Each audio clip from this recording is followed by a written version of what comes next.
Hello, I'm M.K.Davis. What you're looking at is a photograph of a rural road, mountain road in Northern California, near Blue Creek Mountain. And this photograph has become sort of iconic over the years. It was taken in the early days of Bigfooting when knowledge about Sasquatch or Bigfoot was kind of scant. And it kind of this has sort of cemented an idea in the minds of many about the nature of the Sasquatch, that you could tell that it's a Sasquatch track because it is in line with each other, rather than right left, that they're in a single file line. And it's things get started sometimes, and they're not necessarily started by a person with any particular knowledge. They just sort of make a statement and it kind of sticks, and next thing you know, someone else says, I saw a set of tracks like that, and maybe what I saw was Sasquatch tracks, and the next thing you know, that becomes the hallmark of what a Sasquatch, or how you can tell a set of Sasquatch tracks, that they're all in a line, therefore they must be Sasquatch. Well, an honest evaluation, you can find that that may perhaps not be true. Let me show you something.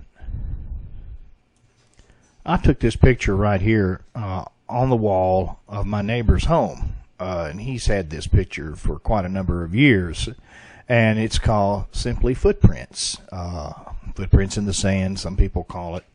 And it's a little prayer or a little text there that goes with it, sort of like the Serenity Prayer. And it shows a line of footprints that look very much like the Blue Creek Mountain footprints as far as their alignment goes. And it's that's why I was talking about, something gets started and becomes almost gospel, and it really should never have gotten that far. When you ask yourself, how did the learned amongst us let this go by without a word? Maybe they perhaps just didn't think it was worth the trouble to try to set this straight. But it needs setting straight. Obviously a Sasquatch did not make these footprints in the sand. It was a human being. And you see variations in the tracks there. You see like a half print up at the top where the heel doesn't show. And then the one at the lower part of the frame, you see a very familiar type of print. One that, again, has been taken to be unique for a Sasquatch, with a pressure ridge in the middle called a mid-tarsal break. And that's what I was talking about. There are lots of examples of people being able to reproduce, these types of trackways and these types of pressure ridges. And here's one, for example, in a very famous photograph that a lot of people have hanging on their walls. Does that mean if you see a line of tracks in line that it's not a Sasquatch? No, it doesn't. It very well could be a Sasquatch, and a lot of Sasquatch could produce inline tracks, but not necessarily. You should see in the Sasquatch trackway, a trackway laid by a Sasquatch, the same variations that you see in this Footprints in the Sand photo. You should see some half tracks. You should see complete tracks. You should see some heel strike toe push-offs. You should see some flat-footed tracks. As much as people change, a person may want to pick up the pace. They may stretch out the legs, and they may decide to walk in a more tripping style. It's whatever you prefer, So there really is not a hallmark as far as a trackway is concerned for this particular trackway being a Sasquatch or not. I'd say the size.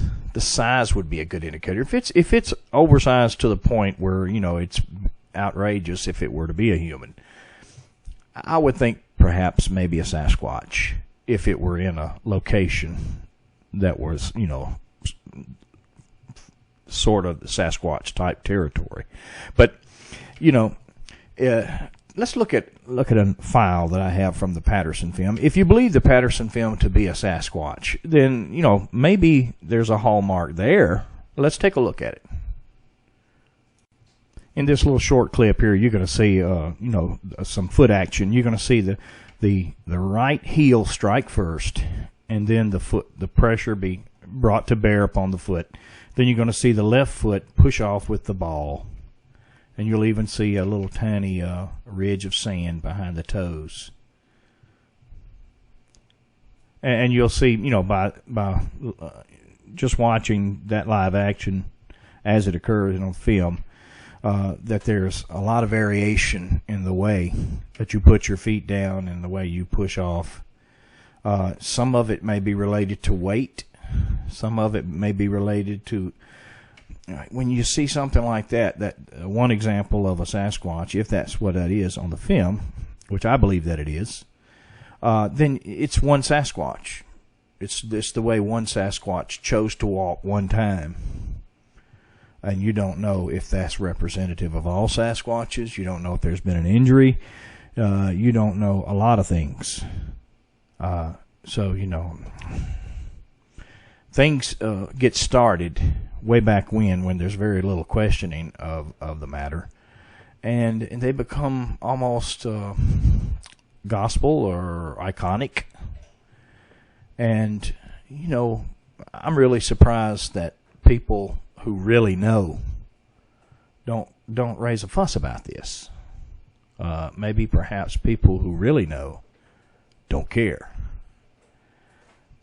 I thank you for your time.